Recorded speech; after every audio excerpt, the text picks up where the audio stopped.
From bureaus worldwide, this is FSN. Go on, Simon Boy, thank you.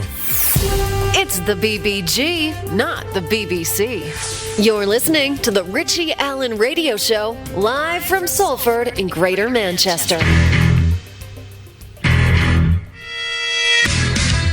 It's the Richie Allen Show, broadcasting live on richieallen.co.uk and multiple platforms around the world. And now, here's your host, Richie Allen. Well, the things you learn when you do a job like this. Sandy Edwards is a healer, and she instigated a trial, a natural healing trial at the University of Birmingham, a hospital in Birmingham, right? Funded by the National Lottery. And it involved 200 hospital patients with long-standing illnesses. This happened only a few years ago, and there is a book about it written by Sandy Edwards called Healing in a Hospital, Scientific Evidence That Spiritual Healing Improves Health. I can't wait to catch up with Sandy in the second hour. She'll be on to talk about that. Before that, the clinical hypnotherapist and the stage performer Jonathan Royle will be on the programme. He was also involved in Extreme Danger, Extreme Hypnosis. Very, very good documentary about mind control. Jonathan will be on this hour and we'll talk about compliance, why people comply. We will talk about the science of compliance with the Jonathan Royle. That's Tuesday's programme, October 13th, with me, the BPG. How you doing? You all right there, you are? Jump in there on Twitter and have your say. All right, busy old day today. Recorded Glitch in the Code with Richard Willett. Podcast that's on Iconic. Lovely fella, Richard, filmmaker. And he invited me to have a natter with him, so I did that. So look out for that. Look out for that. All righty, let's have a look at what's been happening then. Matt Hancock, Health Secretary, goon, took to his feet in the Commons today to basically say most of what Boris Johnson said yesterday about the new three-tier system. And Liverpool, sadly for people in Liverpool, they'll be in tier 3 on Wednesday, which will destroy the hospitality business, their leisure. Most of them won't survive. They've been on telly and radio, men and women running gyms, running bars. Devastated, God love them. Heartbreaking stuff. In the Commons today, Matt Hancock, safe in the knowledge that nobody would challenge him. He decided that he would take on the scientists who signed the Great Barrington Declaration. He's a big hero, is Matt Hancock. He's a big tough guy. Now, the Barrington Declaration scientists are basically calling for herd immunity. To release Wodger, release Wadwick, release everybody. Release the 99.99% of us who are not vulnerable to this thing, and to protect the people who are. That's the gist of it. So Matt Hancock, the little worm that he is, putrid man, he hasn't met any of these women and men, of course, but he will ridicule them from the sanctity of Parliament, where, of course, they can't defend themselves or obliterate him with scientific fact. Here is Matt Hancock today. And I want to take this argument head on, because on the substance, the Great Barrington Declaration is underpinned by two central claims, and both are emphatically false. First, it says that if enough people get COVID, we will reach herd immunity. This is not true. Many infectious diseases never reach herd immunity, like measles and malaria and AIDS and flu. And with increasing evidence of reinfection, we should have no confidence that we would ever reach herd immunity to COVID, even if everyone caught it. Herd immunity is a flawed goal without a vaccine, even if we could get to it, which we can't. I've heard that there's a stink of talcum powder off of Matt Hancock. People who've worked in the media for years have said to me, Richie, it's a strange thing. Whenever you're around Matt Hancock, there's the smell of talcum powder. Now, I know why this is, and that is because when Matt Hancock isn't being seen on television, he's wearing a rubber suit and a rubber hood, and he's being led around by a collar and chain. Because Matt Hancock is a bitch. That's what he is. He is. This isn't me being crass now and silly. And Matt's whoremasters, they spend their days at the World Health Organization and Oxford and Cambridge and AstraZeneca and GSK. Those are his masters. He's a lapdog. That's why he smells of talcum powder. He wears a rubber bondage suit. And his paymasters, because he's a nobody, Hancock, They've basically been turning natural law on its head for years, aided and abetted by the media, but also laterally by Google. You see, Google has purged thousands and thousands of articles and papers going back years, basically that prove that naturally acquired immunity through getting the virus is far better than injecting us with a toxic tidal wave of foul shit and pus, which nobody really knows the consequences of. We don't. Now, because the vast, vast majority of people, 99%, won't get seriously ill if they brush up against COVID, let them get it. Let them get it. While spending serious money on a supplement program, vitamin D3, right? Properly ventilating care homes, getting residents out and about as much as you can. All of this could be done, but it isn't about the virus. Yes. Now, I never speak in fact, unless I'm speaking in fact. I must have told you a million times over the years, conjecture. I'm not offering an opinion, I'm giving you the facts. There has been a purging, and I've talked about this for years on the radio show, of academic articles, peer-reviewed, not just on the subject of herd immunity, but on every subject. By who? By the WHO, and by the big pharmaceutical companies, and Google, and Yahoo, and all the rest of them. This is knowledge. Let people get it. They'll build up a herd immunity, and it'll be better for everybody. Why? Well, because your body will be in a much better place if it has fought off the virus itself. If it has done it itself naturally, it'll build up antibodies then in your blood. All right. But this isn't about the virus. Here's more from Matt Hancock taking on the great Barrington Declaration scientists, but not affording them the opportunity to debate him, or Tweedledum and Tweedledee, the Chuckle brothers, Whitty and Hancock. Whitty and Valance, I should say. Here's the second part of his attempted takedown of the great Barrington scientists. The second central claim is that we can segregate the old and the vulnerable on our way to herd immunity. This is simply not possible. As the medical director of the NHS said yesterday, we cannot somehow fence off the elderly and the vulnerable from risk while everyone else returns to normal. It's neither conscionable nor practicable. Not when so many people live in intergenerational homes, when older people need carers who, of course, themselves live in the community, and not when young people can suffer the debilitating impact of long COVID. Long COVID. We'll come back to that in a minute. Whenever we've seen cases among young people rise sharply, we then see cases among the over 60s rise inevitably thereafter. And we are not the kind of country that abandons our vulnerable or just locks them up. But you are, you lying bastard. You are. You locked old people into hermetically sealed care homes. And then you took people out of hospital, you didn't test them, they could have had anything, and you sent them in to those hermetically sealed care homes. You lying bastard. You are the very sort of person who would lock people up and abandon them. And the great Barrington scientists are not suggesting that. Journalists like me who have to admit that are not medically qualified, I'm not advocating locking old people up either. I'm advocating vitamin D3 to beat Jesus out of them every winter. But why do we not do that? Because vitamin D3 is cheap. It doesn't earn any money for anybody. It's better that we vaccinate senior citizens and that we vaccinate children. Was that great, great lie? Let's vaccinate kids so that they don't give flu to granny. It's a massive lie.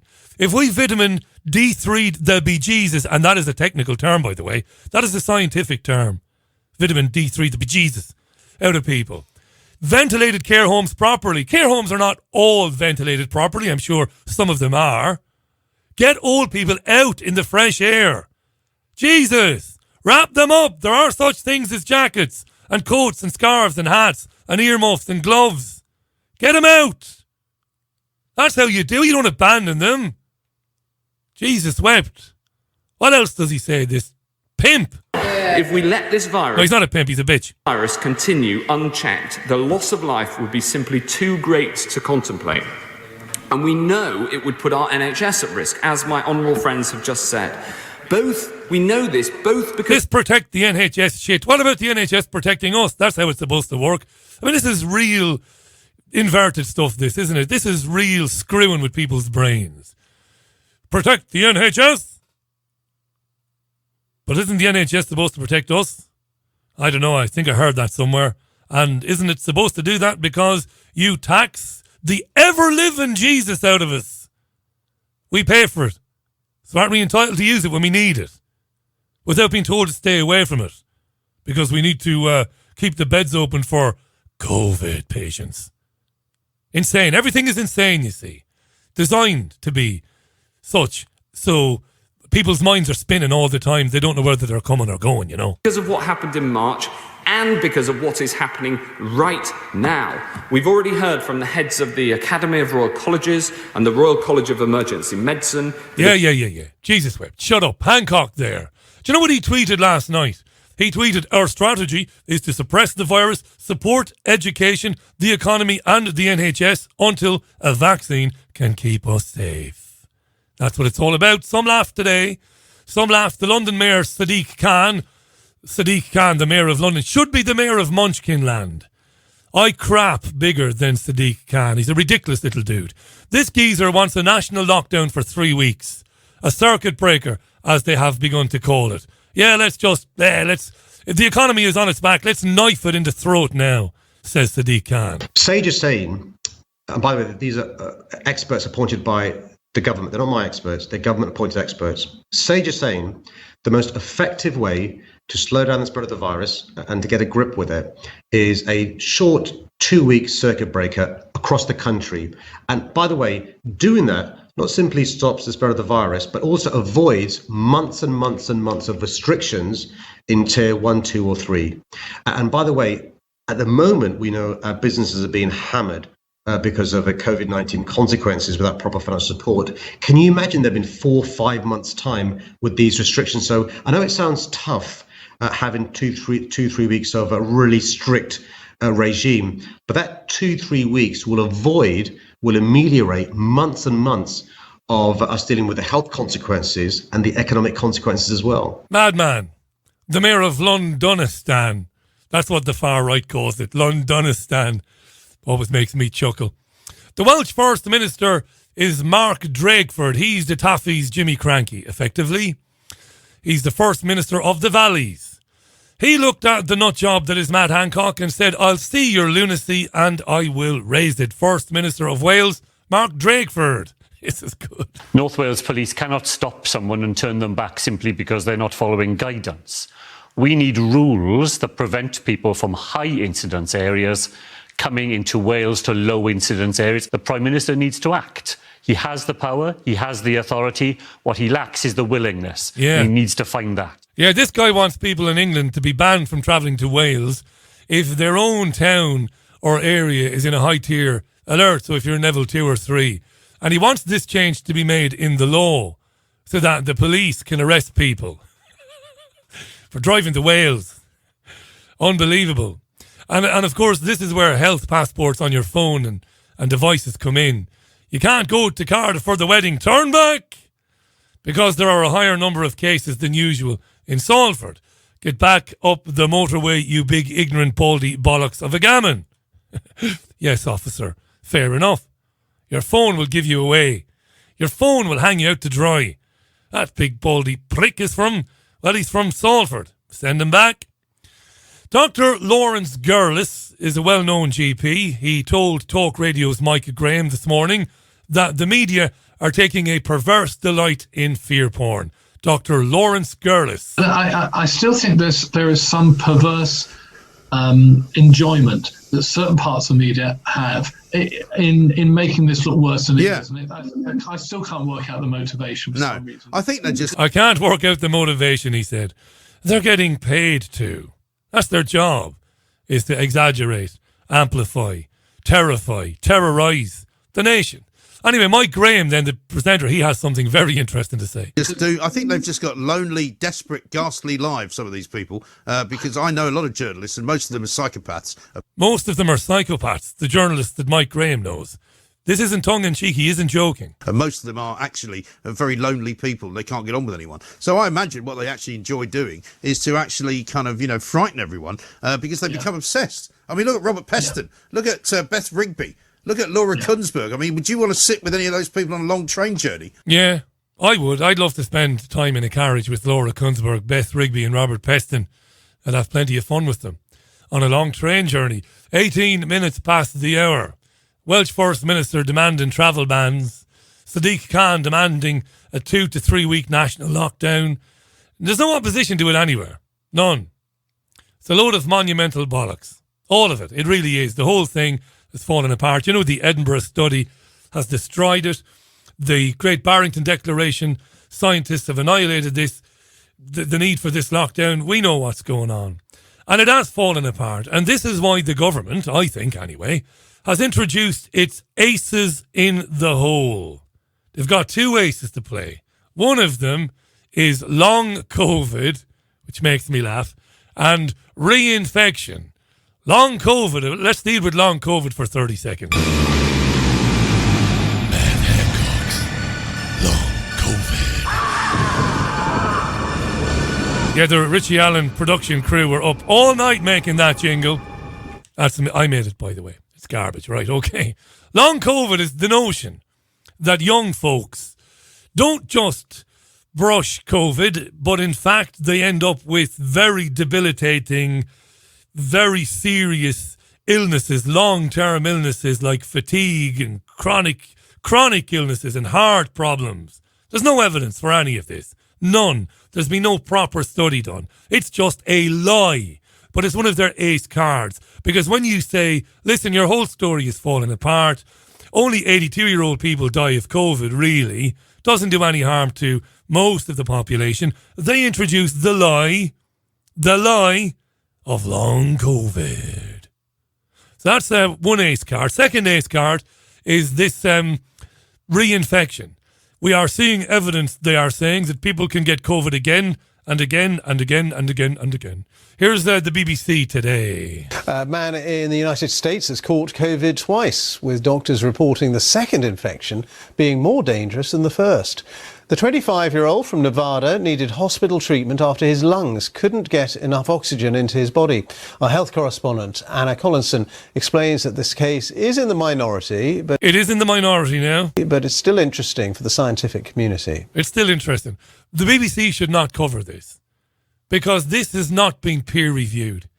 Basically, some random guy from Nevada, could be anybody, could be, I don't know, little Jimmy Malone in Nevada, believes that he's had COVID twice.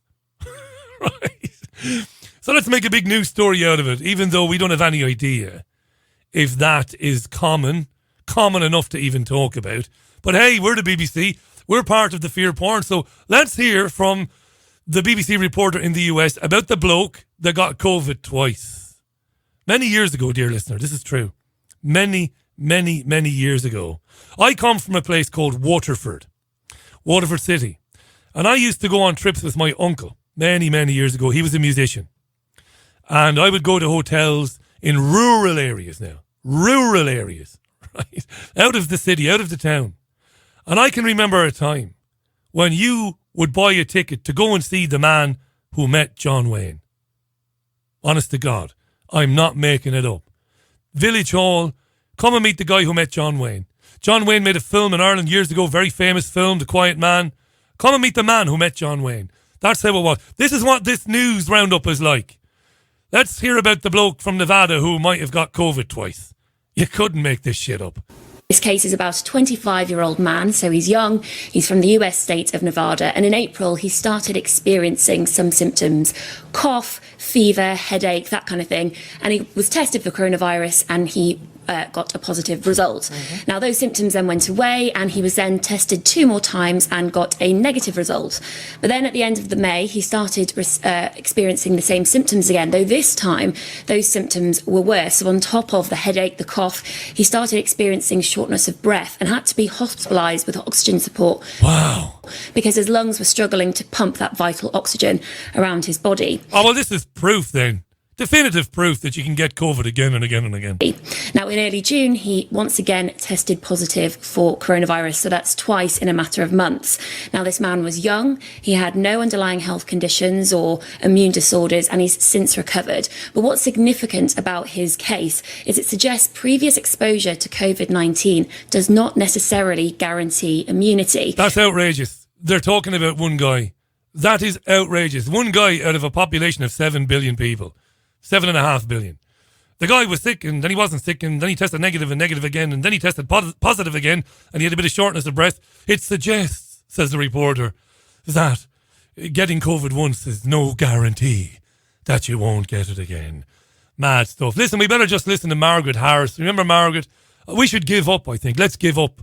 Let's just give up and just accept this. We have to learn the new dance, the coronavirus dance, to protect ourselves. Yeah, learn the coronavirus dance and let's just wait for the vaccine for the cavalry. Let's wait for the vaccine and accept that, well, we can't do any more than that, right? The Richie Allen Radio Show is live from Salford in Greater Manchester. My name is Richie Allen. Great to be with you. Jonathan Royle is next. This is the last of the famous international playboys from Morrissey on your Richie Allen Radio Show, Tuesday's edition. It is the 13th of October, and it's dark. The old stretch in the evenings is gone. Why are people so compliant? Why? Why? Knowing what their governments have done in the last 15 to 20 years alone, you don't even have to go back any further than that. The Libya intervention, right? Iraq, the lies about the Iraq war. I could be here all day. Why are people so compliant? Why do they take these instructions and follow them? No better man to ask than my first guest this show, this hour. He is a clinical hypnotherapist and a stage hypnotist. He was first introduced to me because of the excellent documentary Extreme Danger, Extreme Hypnosis, which he presented. And you can find that online. It's on YouTube, Extreme Danger, Extreme Hypnosis. I really recommend you check it out. Let's welcome back to the programme Jonathan Royle. You can follow him on Twitter. Please do. It's at Royle Hypnotist there.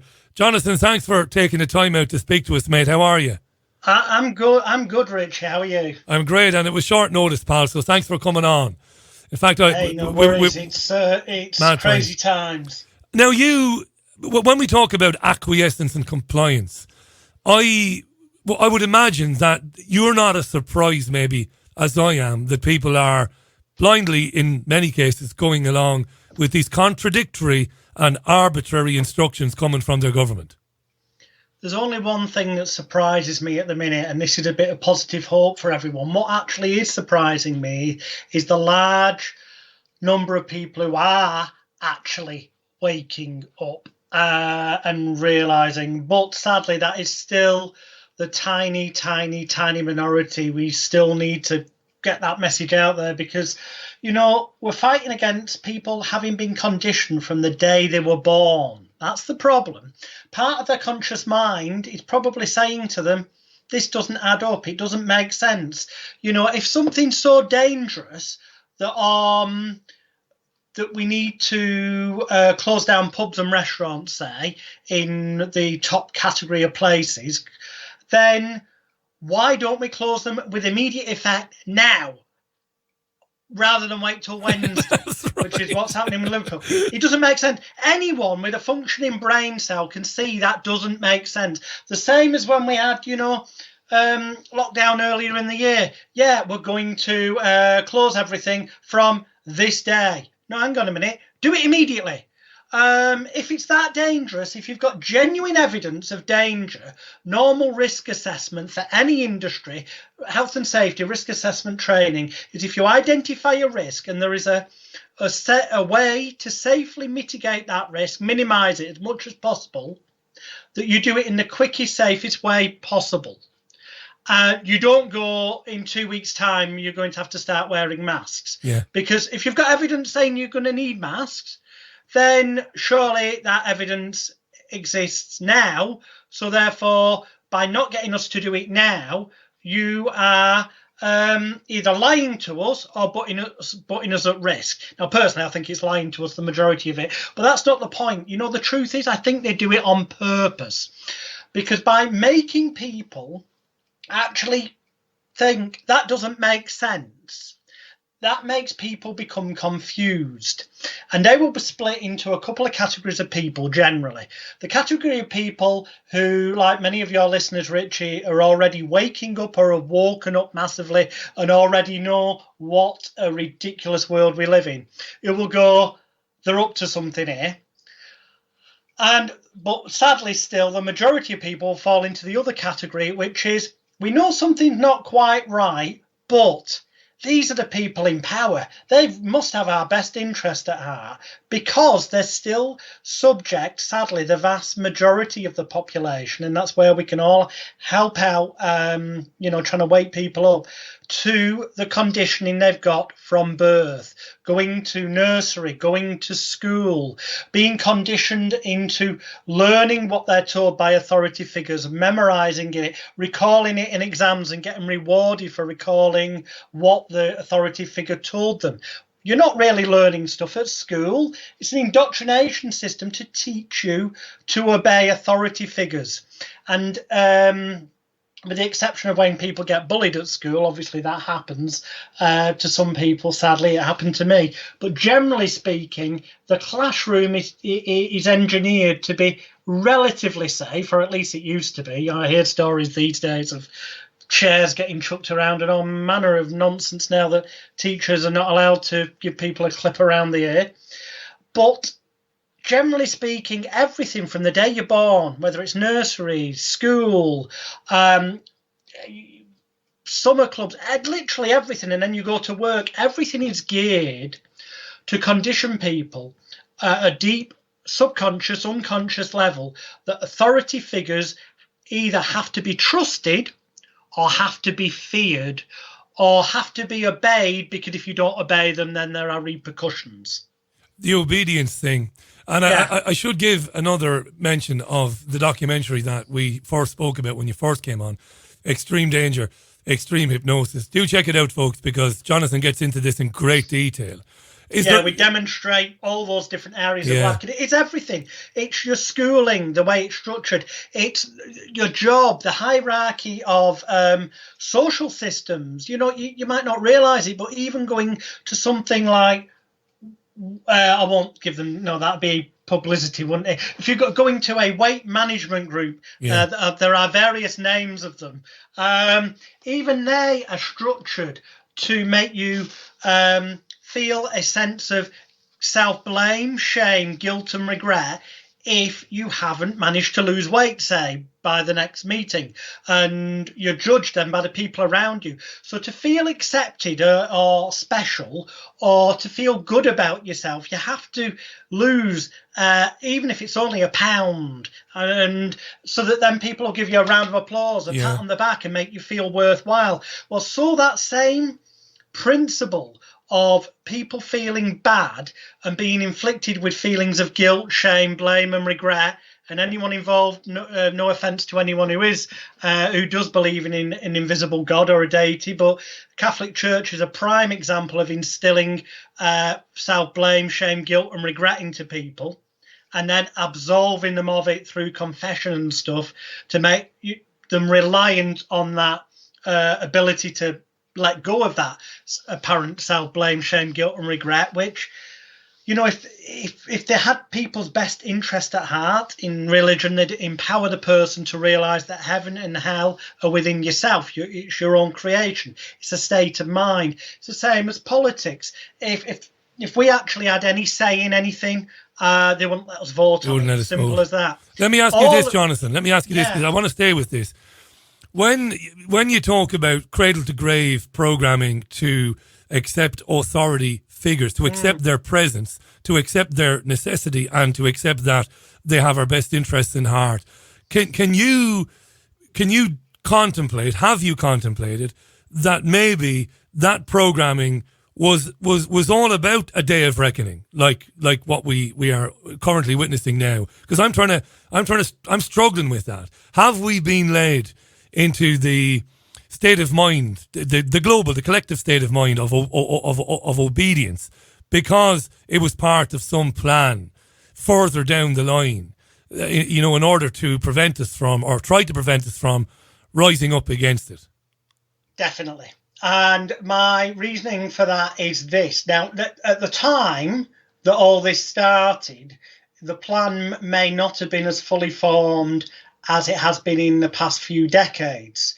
But the thing is this. If you go back decades and decades and decades, there was a time when there was no education system. Okay, people would go to their priest and they would ask, if they got a letter from someone in authority, they'd go to a priest to get it read to them, and then to reply to it and stuff. So there was a dependence upon the authority figure there. But over time, some people did start to arguably wake up and question, well, why not teach us how to read? And that was the first stage of the education system coming into place. And as they gave them a bit, people demanded more. So, on the one hand, to keep people under control so that it doesn't become a mass riot of why won't you teach us, they leave it as long as they can, and then they had to bring in education, and over time people demanded more. But then after a while, and that while can be years and years, they can start to take it away again without people, often without people realising. And a prime example of that is I spoke to a lot of teachers over the past few years who have actually left England and gone to other countries to work privately because nothing to do with money, just because they couldn't bring themselves to continue working in the environment as it is, where the syllabus is always being changed at the last minute. They're not telling teachers what needs to be taught until the very last minute. They're changing things and they're dumbing things down. And that's a purposeful thing. So yeah, throughout history, you've only got to look. I know these get brought up by everyone, but if you read 1984, George Orwell, Brave New World, Aldous Huxley, the kind of world they predicted in their apparently fictional works, that was based on the information they had then. Prior to that, if you go back and look at another apparently fictional work, and I say apparently because I accept it as that it was a forgery when it was found, when it was released.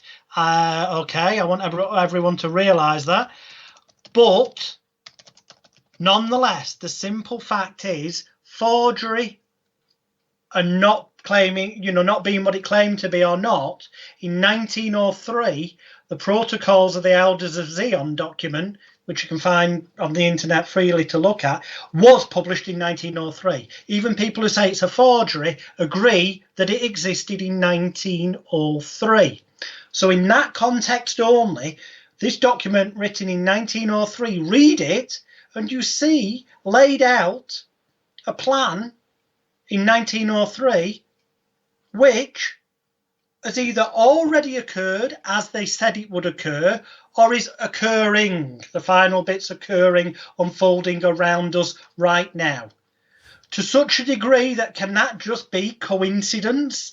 Well, if it's coincidence, I'm a Chinaman. No offense to the Chinese. You'll know this. My Jewish mates, they get properly cheesed off when anybody, not cheesed off with you, but when anybody brings up the protocols, because they say that unequivocally it was a forgery. And yeah, fine, it's a forgery. But no, they say the reason.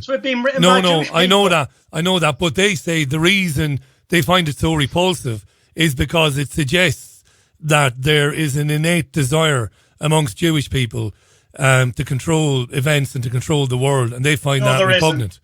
Yeah, and I don't believe that personally, and I don't think you do. My research is that the vast, vast, vast majority of Jewish people are probably not even aware of the nefarious intent and the horrible things that a teeny few people who are Jewish, but a massive amount of the people, probably the majority, are not Jewish. It's not about what colour, race or creed or religion. Yeah, of course. There's people from all colours, races, creeds, religions, elements of the world that are part of the so-called Illuminati, that ridiculous word, part of the control system. It's not, no, it isn't a Jewish conspiracy. Anyone who says that is anti-Semitic, is being ridiculous. But saying that there are some people who are Jewish, just as there are some people who are English, there are some that are French, there's some, every nationality in the world, race, colour and creed, there's elements from all that make up the powers that be, so to speak, the people at the top of the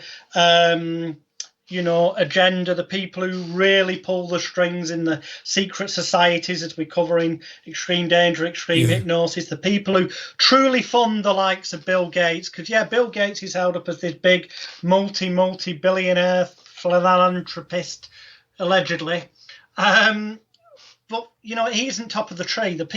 It's the people hidden in the shadows. Yeah. And you know what, Jonathan? I spent years talking about the influence of families like Warburg, Rothschild, Oppenheimer. And like you, I won't allow anybody gaslight me. These families have unimaginable influence on global events, beyond the scope of most people's imagination.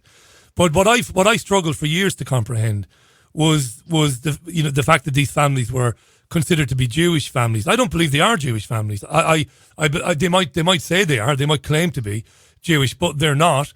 And Jewish people, like everybody else, and Jews in England, in Ireland, around the world, are as much under the jackboot of this thing that we're under now as anybody else is, as you've pointed out. So it's a strange one. I don't know what I think of the protocols. I know friends of mine, and one particular friend of mine has written about it. I don't know what to make of it, to be honest.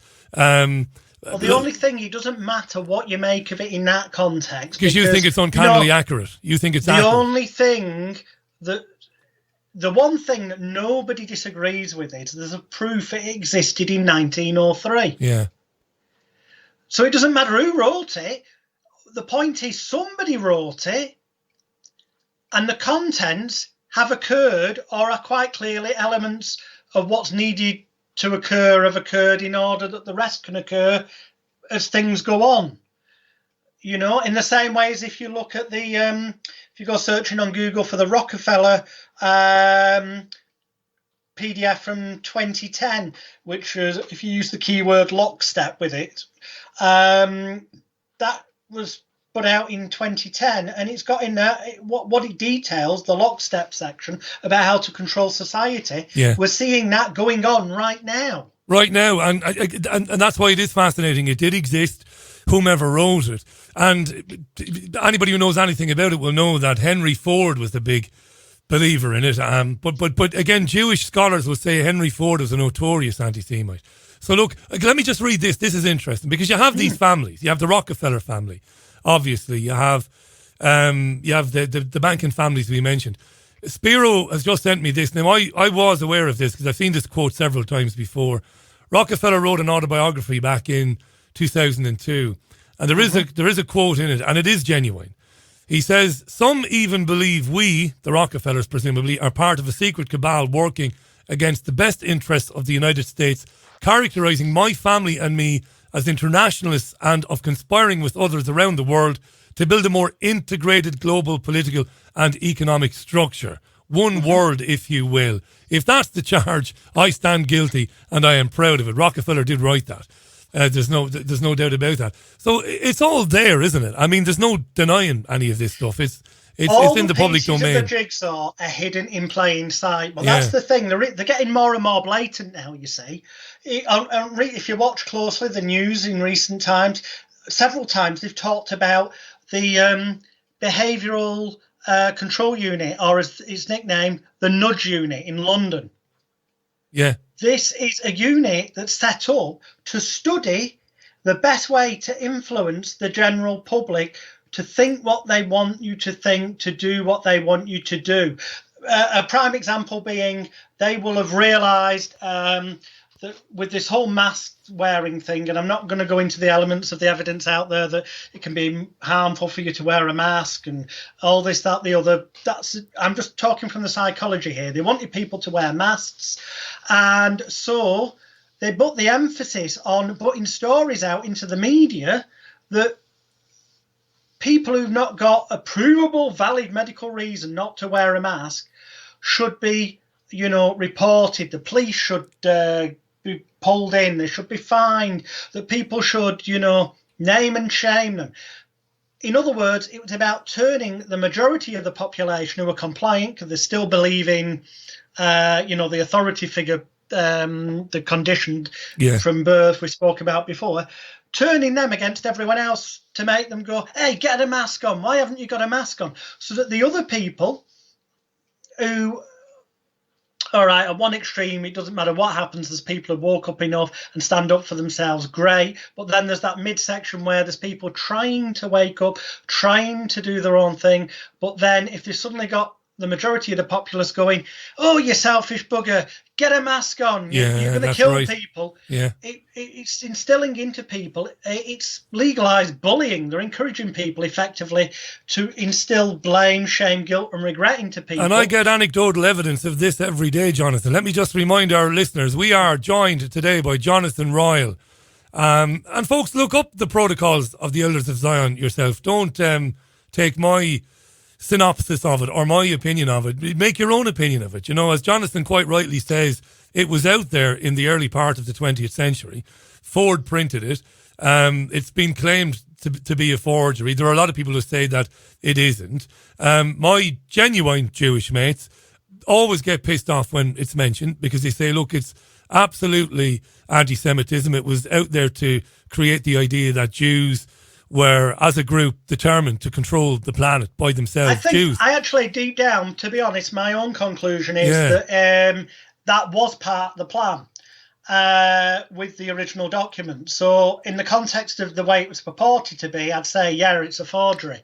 And that part of the plan was to make it look like there was some kind of Jewish conspiracy so that it would further deflect from the real people behind the scenes. See, that's a brilliant thing, and they've been doing that for years, haven't they? Yeah, and also so it would divide and conquer. Because Jewish folks, most of them go to the synagogue on a Saturday, and they come home and they do their thing, and they go to work, they come home, they spend their time with their family at weekends. And I know a lot of Jewish people who don't get offended at all by any of this. They say, I couldn't care less, Richie. You'll always have people out there who blame the Jews for absolutely everything. And I have other Jewish contacts, people I know, and they're very interested in these families that we talk about. Dean Henderson has written about them, the four horsemen of the apocalypse, these banking families who, I always believe that these families hid behind this claim of Jewishness to basically avoid, or not to avoid, but to try and deflect real analysis or investigation of what they're actually up to. Because once you mention Rothschild, it's immediate. Well, you got to be anti-Semitic, you got to be racist. But that's not fair. You should be able to examine what the Rothschild family has been up to forever without being accused of anti-Semitism. I would totally agree with that. Let's not forget, there's other banking families who are not Jewish. Yeah. It's got nothing to do with Jewishness. It's unimaginably evil. And many of these families are not Jewish. They don't go to the synagogue. In fact, we know from some of the men and women we've met over the years, me and you, Jonathan, we know that these people are Luciferian. They love this stuff. They love it. Look at some of these Rothschild balls and gatherings and that, what is it, that goat's head, all that demonic, satanic stuff going on there. Satanic imagery everywhere. And the reason they use imagery is because they understand that imagery, symbolism, symbols, visual imagery is the language of the unconscious, subconscious mind. Yeah. That is why they embed it into pop videos, TV shows and such like. We cover this in Extreme Danger, Extreme Hypnosis to a small degree. It's because, if you look at, a really good example of symbolism is, look at the opening ceremony of the last Olympics. You've got somebody with a giant head on the head, a giant, papier-mâché head in a hospital bed that looks just like Boris Johnson. Crazy, isn't it? I can't explain that, Jonathan. The ceremony is basically the corona predicted programming, the coronavirus. Is this 2012, the opening ceremony of 2012? Yeah. Yeah, when you alerted me to that, you did, and I watched it. And I really am a child sometimes. I watched it and I cried laughing. And then I talked about it on the show. This is maybe last year. not last year, last April or maybe even late March. I just couldn't believe what I was watching, because it is. You can't say that it isn't connected. It must be. It's just mental. It's completely, utterly mental. These things, either they do this on purpose, and the logic for doing things like that on purpose is what they call predictive programming, because you see it, you're consciously not aware of what their agenda is, but because of all this weird visual imagery that doesn't really make much sense, your unconscious mind is always paying attention and stores this imagery. So it's kind of there in the filing bank of your personal desktop computer. Yeah. So that when something relevant to that, because as human beings we pattern match. And what I mean by that is... Pattern match. What's that, pattern match? Yeah, an example of pattern matching is if you, say, earlier in life had been mugged by somebody with long black hair, and you're walking down the street now as an adult, the chances are if you see somebody coming up towards you with long black hair, your unconscious mind works in a matter of milliseconds, and it's gone through the filing cabinet of your unconscious mind. Is person with long black hair safe or dangerous? And the memory that you've got stored is one of being mugged by somebody with long black hair, so you're more likely to be cautious or panicky of someone who looks similar. Whereas when you've got associations to most people that are positive, we generally seem relaxed. So your mind, your unconscious, looks for a pattern and tries to find a match to something it's previously experienced as reality in life before. But the trouble is your unconscious mind doesn't know the difference between something it's imagined and something that genuinely took place. And that's why in my work as a hypnotherapist, I can work with sports people, and I can take them through hypnosis and get them to imagine being on the golfing green and, you know, putting their ball in way better than they've ever done before. And through mental rehearsal, their unconscious mind comes to believe they've done it. Wow. And it's more likely then that it ends up that they can do in reality, because the unconscious doesn't know the difference between imagined and reality, in the same way as if predictive programming stuff goes in, because it's weird imagery that doesn't make sense, so the conscious mind either sees it as entertainment or gets confused.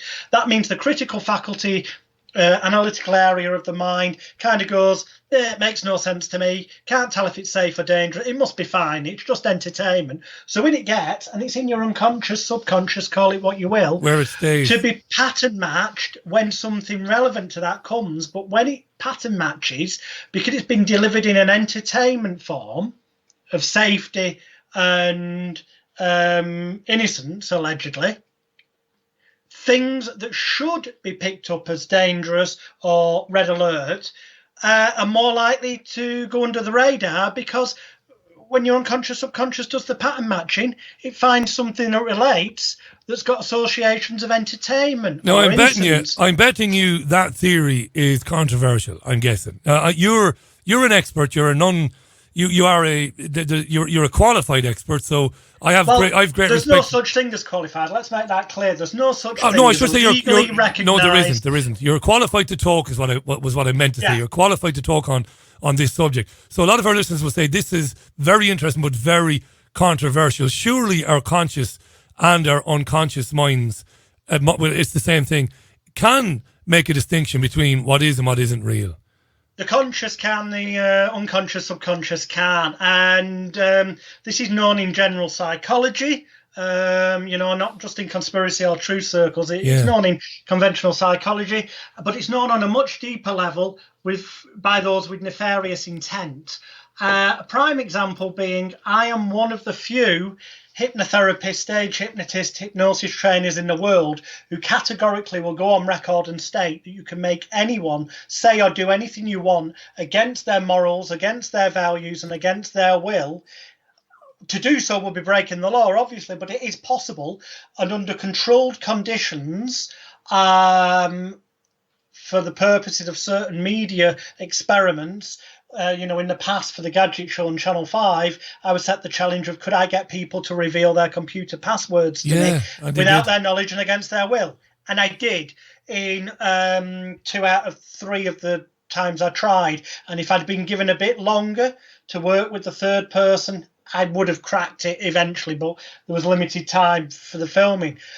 So that ultra evidence. You can kill people with hypnosis. I was just going to, I was just going to say that. I was just going to say the Manchurian candidate aspect or possibility of that. So you could do it. Yeah, I believe that. Can. Yeah, Saran. The Kennedy incident. Of course you can. And the easiest way is to make the person believe they're doing something that doesn't contradict the morals or the values. Oh, is that how you do it? Is that how you do it? Because I am absolutely certain that I could not be compelled.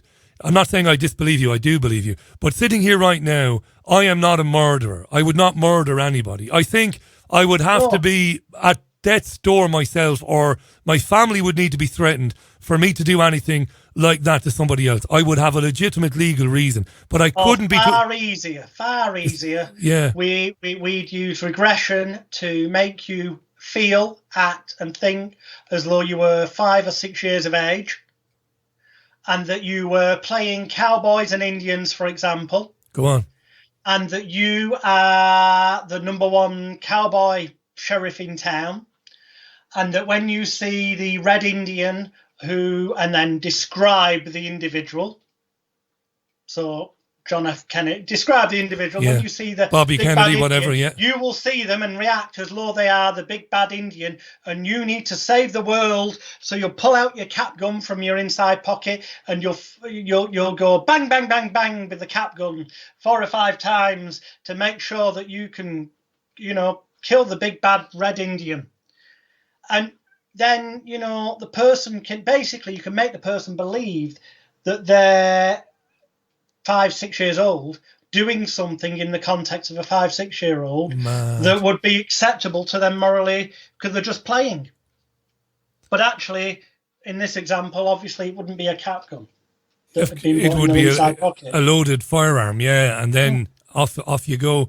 No, I've read enough on that particular subject over the years, and there's a little bit more to it than that, but I'm not going to go into the slightly little bit more on how to do it because, you might get into trouble. Out there and trying it, but let me tell you, MK Ultra investigated the use of trauma-based mind control years ago after the war when they shipped Joseph Mengele over from Nazi Germany secretly into America, and he started doing abhorrent experiments there.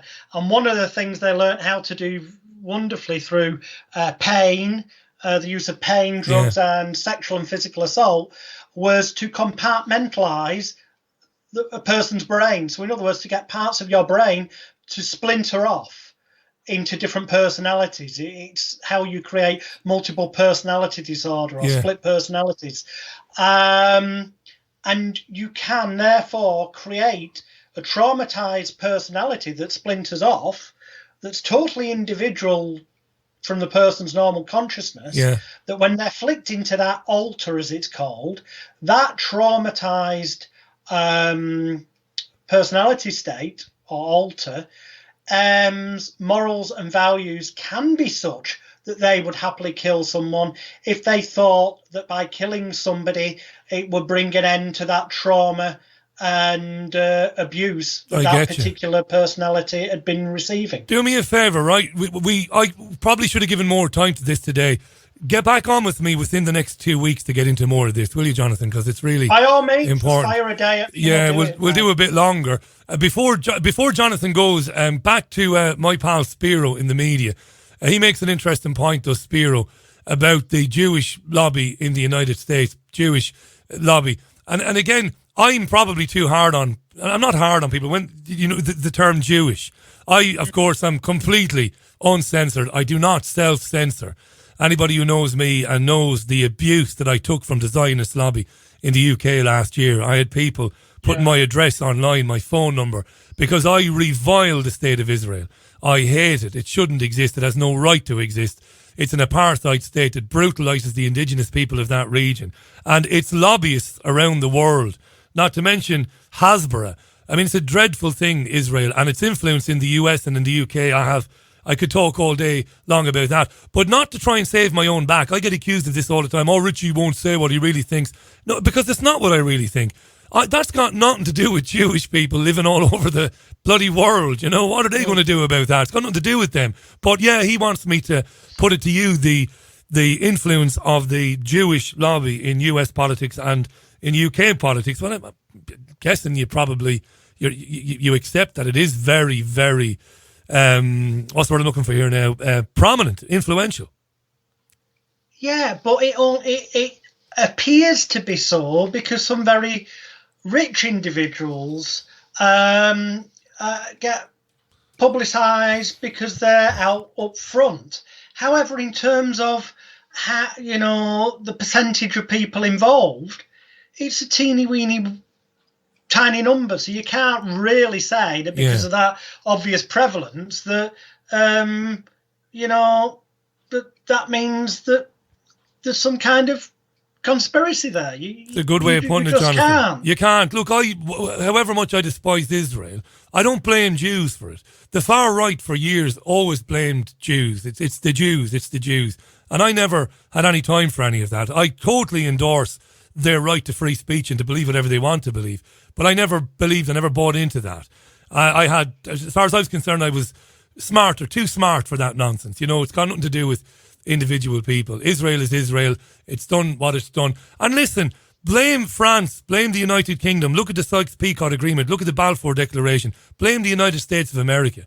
Richie, these days, the vast majority of people that are traceable, as in with a bit of research, who are massively millionaires or billionaires, the vast majority are certainly not Jewish. It's a fact. So, facts are facts. You can't argue with that if you bother to actually look. So, divide and conquer. You said it earlier on, it's divide and conquer. As long as we're killing each other over race, religion, culture, these things happen. This COVID thing happens. And we see a world now emerging, the reset, the fourth industrial revolution. And the idea that any group of people is immune to that, the idea that blacks or Asians or Mexicans, Hispanics or Irish or Jews or Catholics are immune to it. We've killed each other over the years, Muslims against Jews, Jews against Catholics, Catholics against Jews, boxing ourselves into our identity. Do that on purpose. They want wars. We cover that in Extreme Danger. I mean, if you go online and type in Google Mindspace document, you'll get the Institute for Government.org.uk's website with a PDF called Mindspace, okay? This is from the Cabinet Office, and it's subtitled Influencing Behaviour Through Public Policy. And it gives you insights into how they emotionally manipulate the mass populace. It's a great film, Jonathan. Extreme Danger, Extreme Hypnosis. You can find it on YouTube. Go to Glitch in the Code if you want to watch it. It was premiered on YouTube. It was put up there for free on Sunday. A lot of people watched it. Glad to see that. Great film. We'll talk again real soon. Thanks for your time today. Fascinating insight, Thank you, Richie. Jonathan. Take care. We'll speak soon. Can't wait, buddy. Bye for now.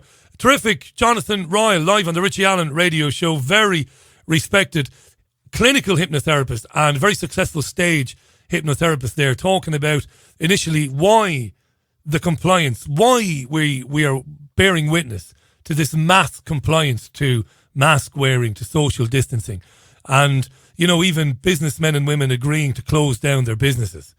Now, I'm going to be talking to Sandy Edwards in a moment. Before that, the wonderful Mark Boyerski, can't say enough about him, markboyerski.com, did say on this show last week, he said, Richie, I've got a box of healing crystals that I have had for many years, and I'm going to put it up, and when people make a contribution, when they support the program financially, this week we will put their names into a draw and somebody will win it. He's also given me 2 pendants, so we'll have 3 winners. And I'm going to announce the winners at the end of the program. And I want to say thanks to Mark, because it's raised over £1,000 for the Richie Allen radio show, and our expenses these days are significant. So I can't thank him enough for doing that. It's an amazing thing, particularly at this time when people are struggling and they don't have money to support independent media. So thanks to Mark Bierski for that. I'll announce the winner at the end of the program. So don't, if you're in, you have a chance to win, right? And there you are. I'm doing it all above board here. We've got Stokes Kennedy Crowley. That's who we have here, keeping an eye on it. Right, Sandy Edwards, what a remarkable woman, took part in a trial, in a real clinical trial of natural healing in Birmingham only a few years ago, only 4 years ago. There's a book about it called Healing in a Hospital, Scientific Evidence that Spiritually Healing Improves Health. And spiritual healing improves health. We'll talk to Sandy about that in a moment. Don't go anywhere. Before We do that, though, a very quick pause. The Richie Allen Show, Tuesday, October 13, 2020. Renowned healer Mark Bayersky travels the world to find the most unique and powerful crystals for self-healing. Since the ancient times, crystals have been used as healing tools. They hold a natural healing vibration and are highly charged in positive energy. Mark teaches how to channel the universal energy and transfer it to the crystal to activate its healing power. Each crystal is used for its unique ability to target a different physical or emotional challenge. Mark Bayersky is an author, healer, speaker, and founder of the Pure Energy Healing Academy. He shares powerful messages of inspiration and healing on his daily YouTube videos, reaching millions worldwide. Mark's crystals, healing oils, and incense sticks are most sought after by other healers. His collection is available online at www.markbayersky.com. His work is presented through Lemon House, a company that creates and curates consciously made gifts. Back in a moment with Sandy Edwards, live from Spain on your Richie Allen Show. Right, that is Queen and Crazy Little Thing Called Love on Tuesday's Richie Allen Radio Show. Now, Peter Ebdon was on the programme a couple of times, and the first time he was on, he talked a little bit about his own experience and his own healing journey. Peter did, and it was lovely. And I've gotten to know him since, and he said to me, Richie, I'm sending you a book. You have to read it, Richie, and you might not even be aware that this happened. It should have been, it should have been national, international news. He said a lot of people know about it, but a lot of people don't know about it. Check it out, he said. And he sent me the book, Healing in a Hospital, Scientific Evidence That Spiritual Healing Improves Health by Sandy Edwards. And it's remarkable, really. Again, frustration that I didn't know anything about it. It's about a trial funded by the National Lottery, led by the University of Birmingham, but instigated by my guest today. Okay? And it was a 2-year study involving working with hospital patients, a couple of hundred hospital patients who had irritable bowel syndrome and inflammatory bowel disease, which you probably know, or you might not, but you might know. There isn't a cure for either condition, no medical one anyway. And treatments for them are, well, at the best, how do you put it? They're intermittent. They might be inconclusive, maybe, ineffective. So this is an incredible book, not least because the trial took place, but also because of the results. And let's speak to the author of the book. Thrilled that she's agreed to come on the programme, live from Spain this evening, my old stomping ground. Let's say hello to Sandy Edwards. Sandy, you're very welcome to the programme. How are you? I'm very well indeed. Can you hear me all right? You sound great. I've got the headset on and I'm not too sure that you'll be able to hear me. You've got a lovely so mic, you can Sandy. hear me all right? I can hear you loud and clear. I hope it's likewise. Yes. I've put the headset on. I don't think it's a good idea. I think I'll take that. I was thinking that might be better. No, here we are. So, can you hear me now? Just as good. You sound lovely. I know you're in... well, I won't say where you are. We'll keep that for I am in Spain, yes. You are in Spain? I am in Spain at the moment, yes. You already said it, I might as well agree. Yeah, look, no, in terms of exact location, lucky you to be in Spain while we're freezing our butts off here in Salford. But anyway, I was what a shame. What a shame is right. I was amazed to receive the book. I didn't know anything about this. I should have known as a journalist who reads the papers. I've been doing my best to get everybody to know. Yeah. But it's ever so difficult, you know. It's what happened, Sandy? Take us back to the very beginning. Mainstream. Oh, you've gone. No, I'm there. I'm there? sorry. I'm sorry. I was there might be a slight delay on the line, so I'll refrain from butting in. What I wanted to ask you was, tell us the story in your own words. First of all, how you came to healing, and then how that led to this amazing trial. I mean, I can't wait to hear this. How did you get into it? Well, I have to agree, it is amazing. I have to stand back in awe of how this could ever have occurred. But first of all, I think it's amazing as well that I had absolutely no sign of a healing ability at all. And I was told that it would be good for me to do healing because I had psoriasis. And by giving healing, this lady told me, it would help the psoriasis. So that was what made me look at becoming a healer. And I was pretty hopeless, really, at anything that we were being taught, because everybody else was able to sense the energies and see colours and have sensations of different sorts.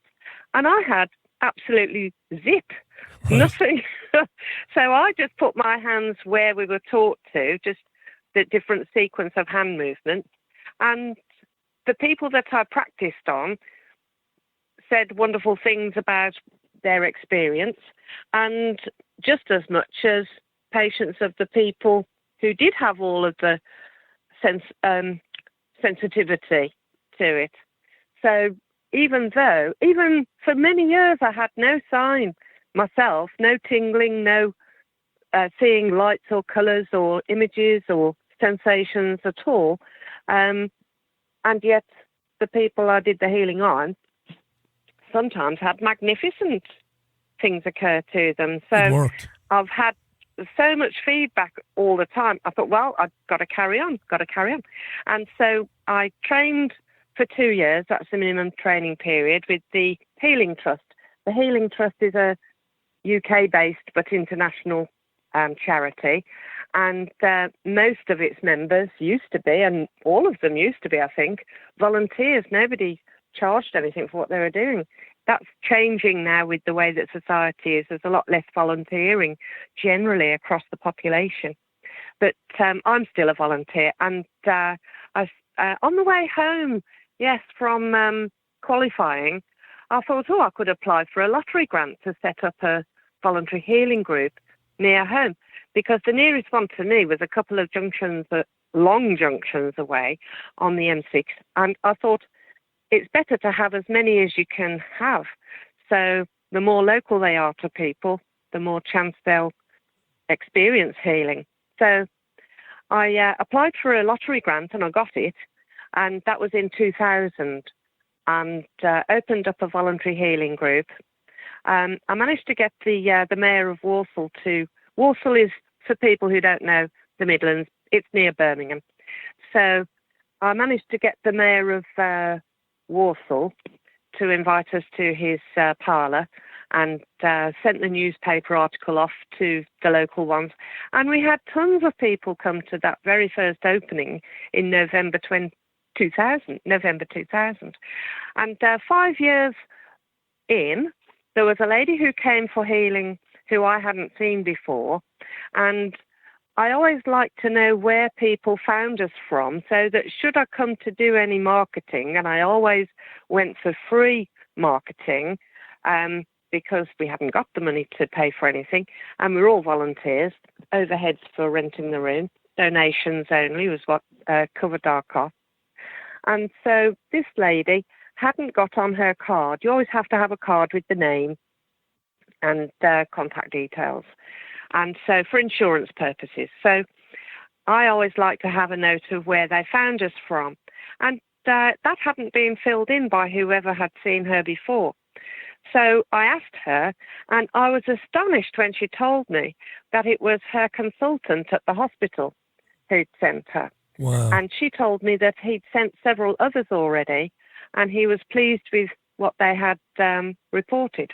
So I got his name and details, and I wrote to him. That was at Good Hope Hospital in Sutton, Coldfield, Dr. Sukhdev Singh.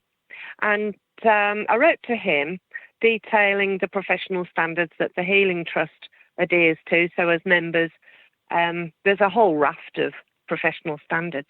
And also I mentioned healers who were working in hospitals as paid employees, one of them being Andrew Buxton King at University College London Hospital, and also Ruth Kay in Leeds Hospital, or it's got a name but I can't think, Leeds Hospital. And so also I could have, if I'd have thought of it at the time, mention the House of Lords report. When the House of Lords does a report of anything, it's very in-depth.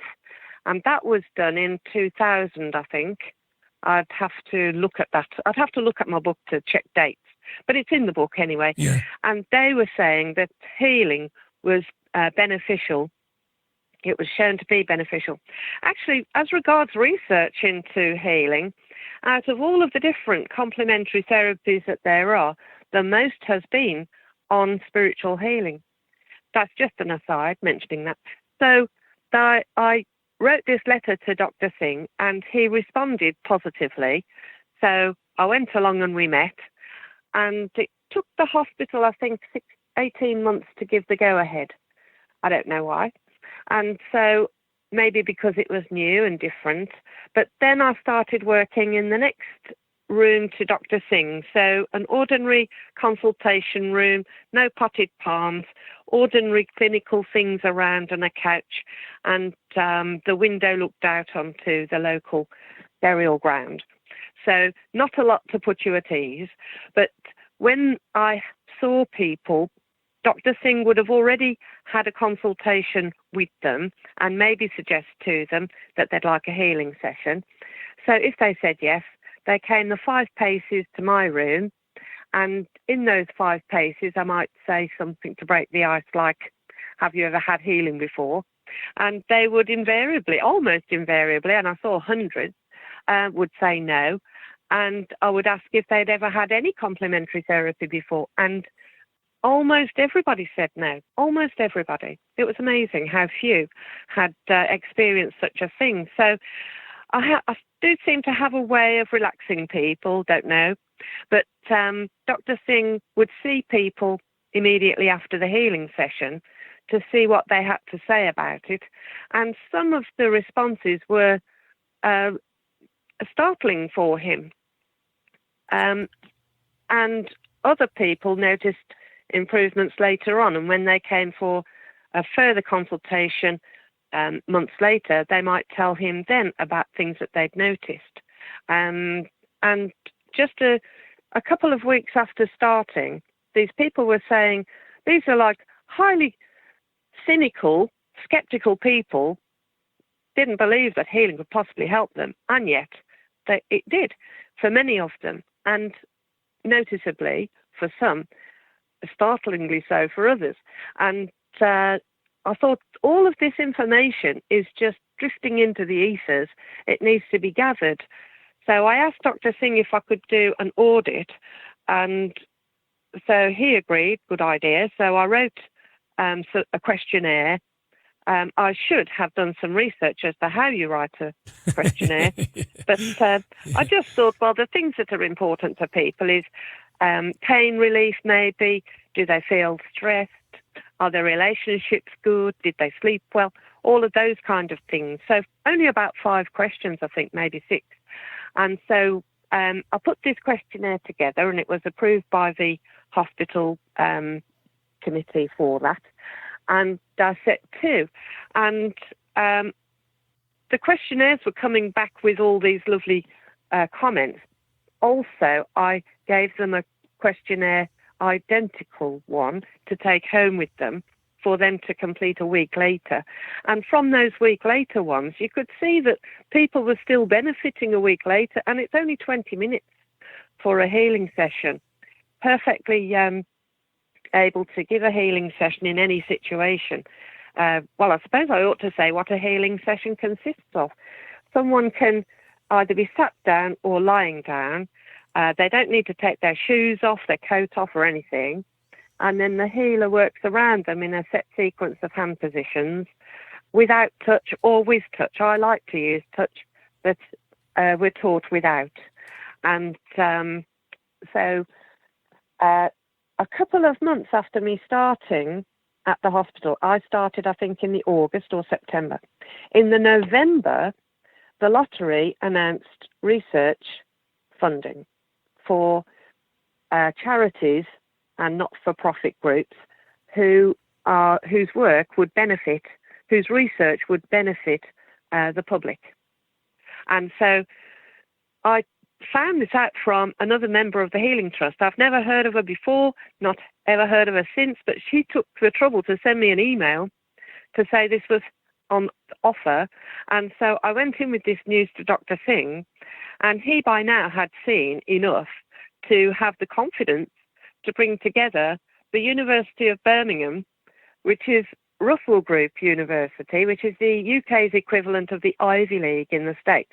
So this is huge. Huge. And so he got a top person in there with the credentials for making a really good research trial for this, plenty of experience in this kind of a thing, not spiritual healing, obviously, but in this kind of a thing. And so this research trial was put together.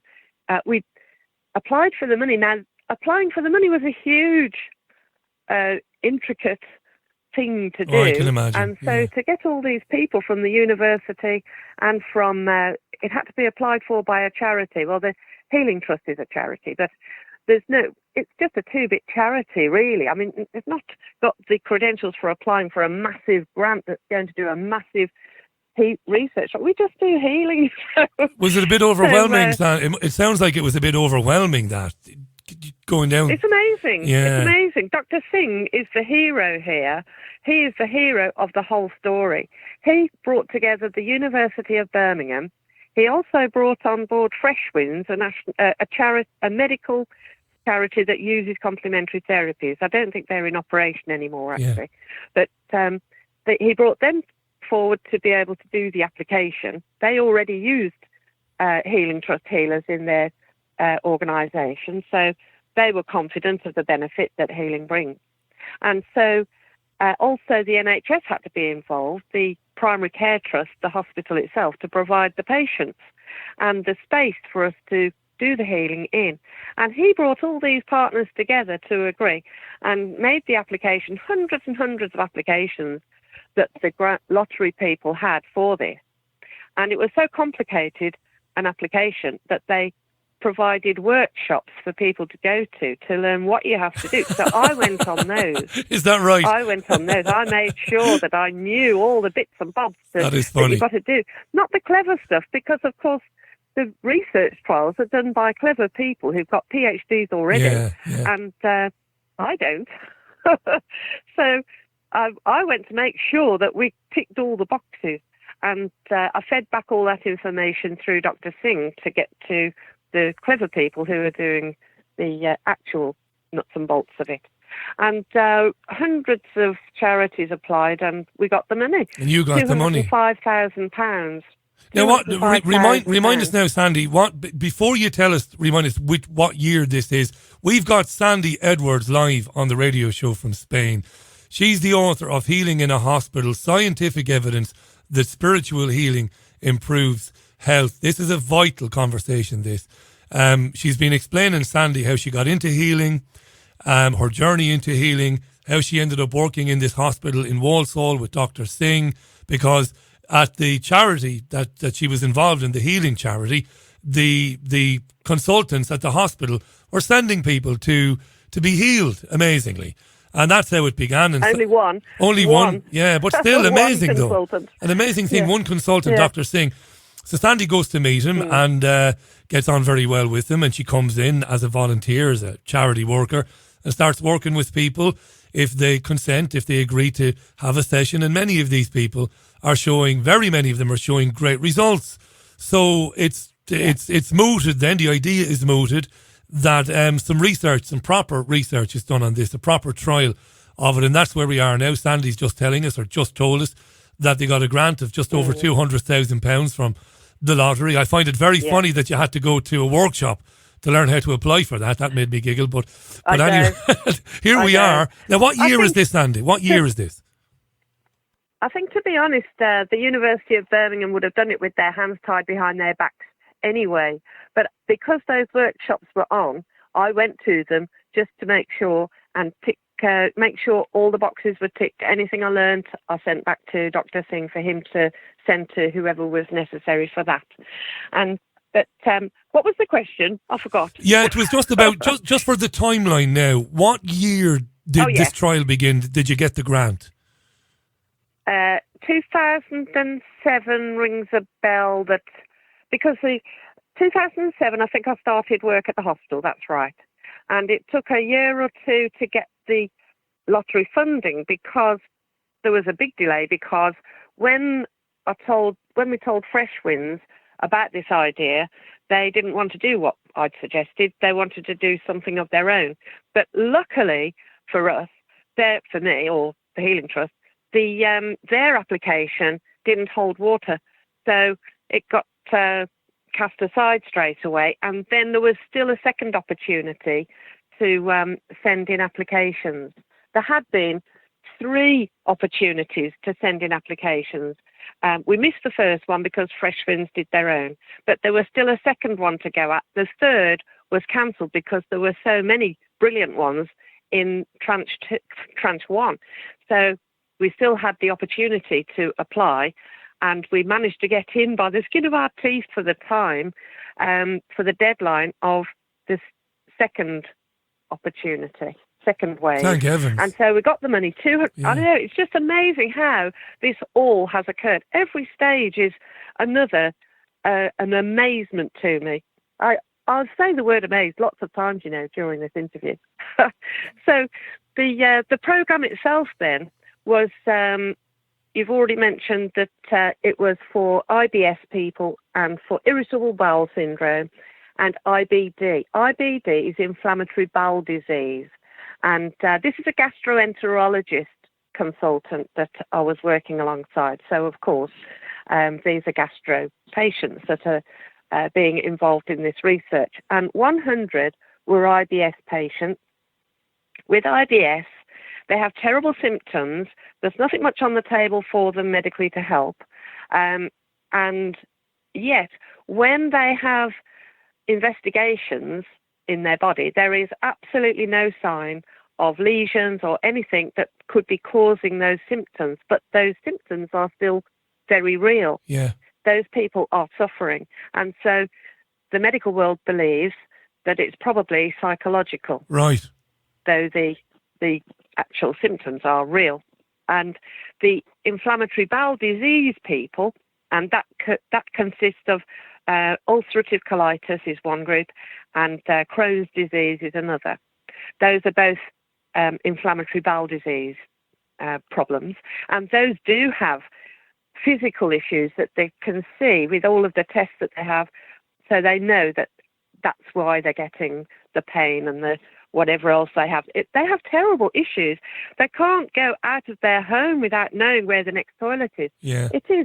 It does affect every aspect of I heard, their life. Sandy, I heard the Manchester United former football player, Darren Fletcher, talk about this. He suffered with ulcerative colitis, and he described what living with it was like, and it was a dreadful, dreadful experience. You wouldn't wish it on anybody, from what I understand. Absolutely not. No, absolutely not. And ulcerative colitis affects from something like the stomach and downwards, but if it's Crohn's, it's the whole lot from the mouth all the way down. So Crohn's you would think must even be worse, and you think, oh, how can these people even live? Yeah. How can they manage? Well, they don't. They very often don't. Even for IBD, there isn't much on the table to help them medically, and there isn't a one pill cures all, and some of the surgery isn't effective either. It's awful. Awful. Tell me this now. And I'm they fascinated. know that there isn't, because there is no medical cure. Then when you've got a chronic illness, then you get depression come in very often as well, and confidence is taken away. Sorry, you were going to say No, I something can't. I can't imagine that. It's a very good point you make about the mental health of somebody dealing with something like that. What I wanted to ask, so the trial is beginning now. You mentioned that you're working alongside a gastroenterologist. Were you welcome, Sandy? Were you welcome there? Were people happy for you to be there? They were. Yes. Lovely. There were. It was a Wednesday morning clinic at Birmingham. It's a Birmingham hospital, actually, a Birmingham General Hospital in an area called Sutton Coldfield.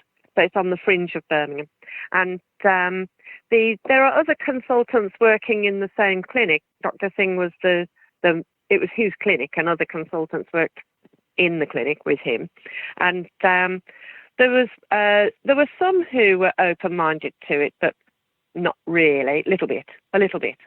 And but Dr. Singh was the main one, and one of the consultants said that he couldn't see why there was any room given to healing and he couldn't Right. see a place for it. Fair So enough. different people had different opinions, but then he hadn't sent any of his patients to me to be able to see what the difference was, if any. Fair enough. It So, sounds. You sound absolutely lovely anyway, and I'm not just saying that. It's no. It sounds to me Thank like you so much. no, you do, Sandy. It sounds to me like that was not something that really concerned you. You were happy to be there. You were happy to do the trial. Yes. 2 years Yes, now. and It lasted. The nurses were wonderful. The staff on the Lovely. desk, they were wonderful.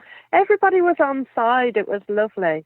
A lovely place to be. And I would still be there, but I moved from Warsaw, where I was living, to the south coast, so couldn't be done anymore. And one thing and another, I haven't got into doing something regularly where I live now, but we just travel so much. Would you travel So around? I do it wherever I We might travel. come back to that. So you are there. Yeah, I mean, maybe. this is a controlled clinical Yeah. trial, proper research into does Yeah. spiritual healing help? Does it assist in the treatment of people and in their recovery? Wonderful, for 2 years. And well, what are we now? We're 28 minutes to the top of the hour. We can go to 7 o'clock here. It's 8 o'clock in the UK. The results. Right. The So results. I haven't even started on the trial. I know you haven't. We Imagine that might gotta be quite talk about quick. that. Yeah, so talk about the 2 years Okay. then.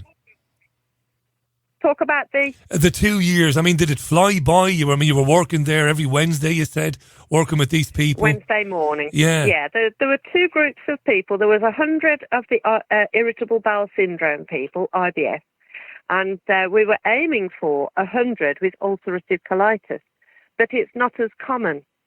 So it turned out we couldn't populate the trial sufficiently with ulcerative colitis. So we had to go back to ethics committee to agree that we could add Crohn's people into it. Every minor change you have to go back to the ethics committee to agree it. So the the inflammatory bowel disease group eventually consisted of about 20-something Crohn's, and the rest of the 100 were ulcerative colitis people.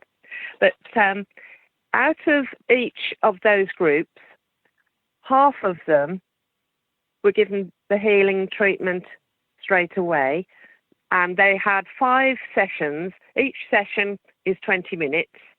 So 5 20-minute sessions, one each week. So 5 weeks, each week they would have a 20-minute session of healing. And at week 0, before they began, they filled in all these questionnaires to see what the baseline was. So everybody, whether they started having the healing or not, they all filled in at week 0 their questionnaires. And there were 3 different questionnaires that each person completed. One was MIMOP.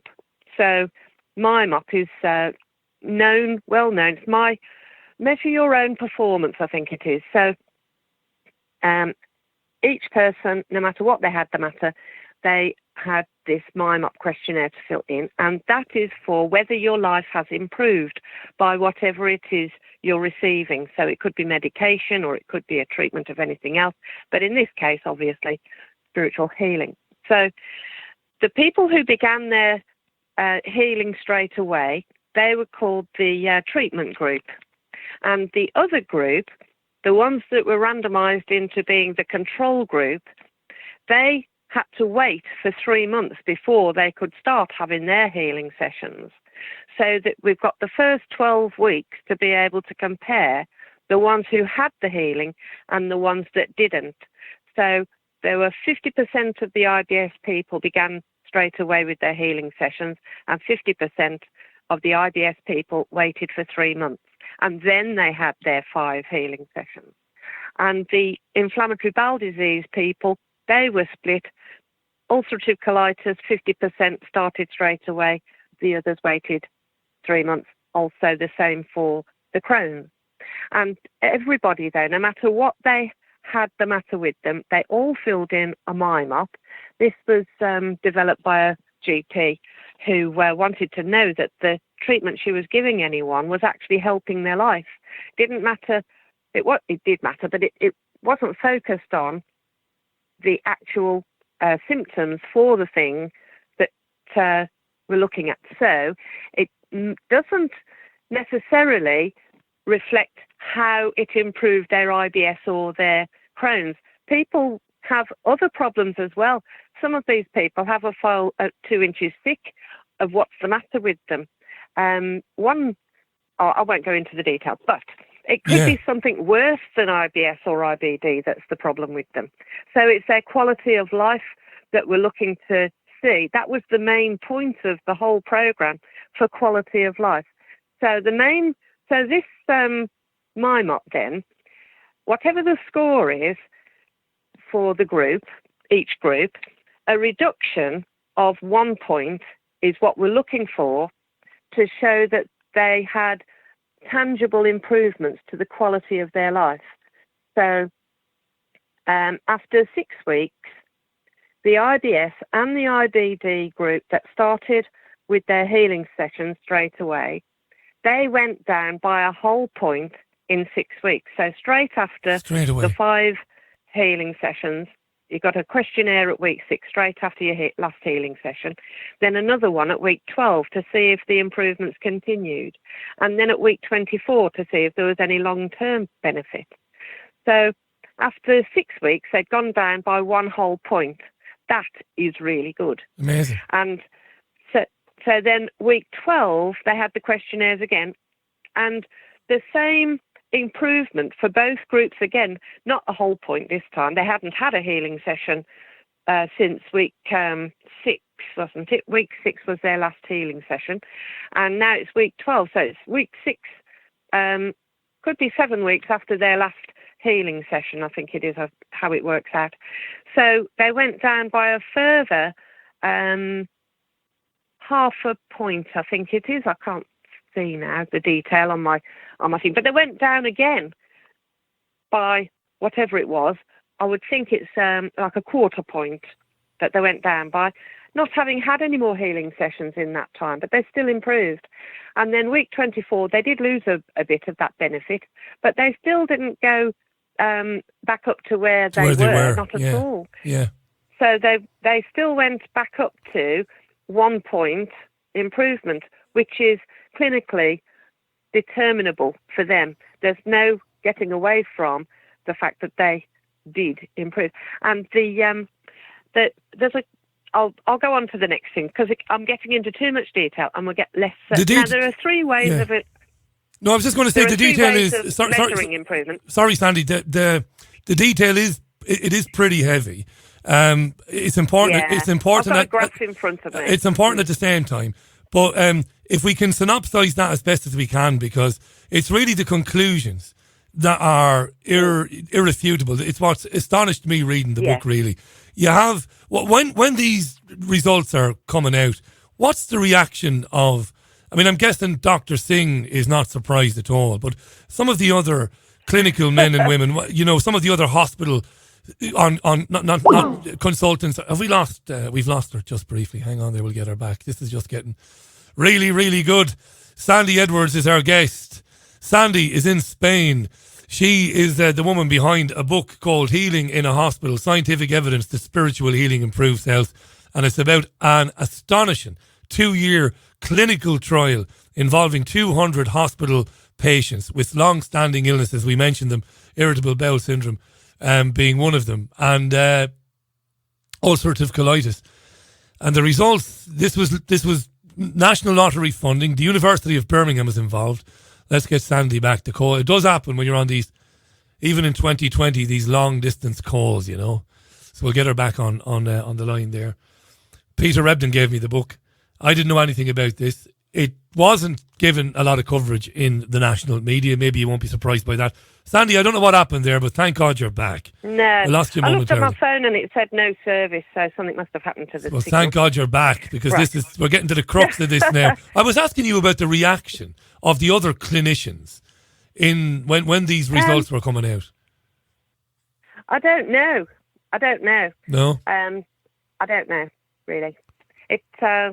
It took a long while for the results to come out, and I'm not sure if I was still even in the Midlands then, because I moved 7 years ago, and so I can't remember what the reactions were within the hospital. It took a long time for the research papers to get published, because that was another issue, that you want to get to the biggest and the best of the medical journals to get it out into peer-reviewed journals.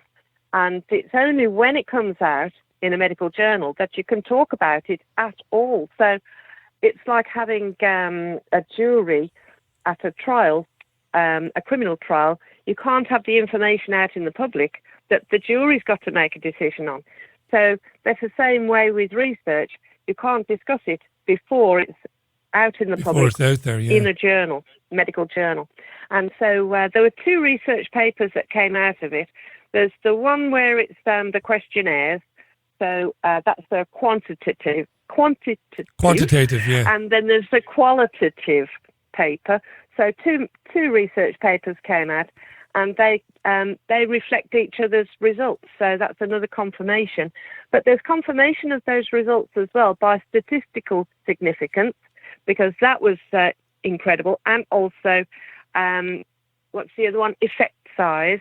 Effect sizes means that it did actually make a positive effect for the patient.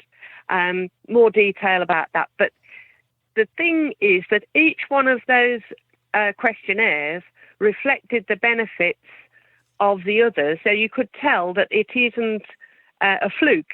It's been reconfirmed by the 3 different questionnaires. And also, when the groups that had to wait for 3 months started their healing sessions, they followed the same level of improvement as the first groups.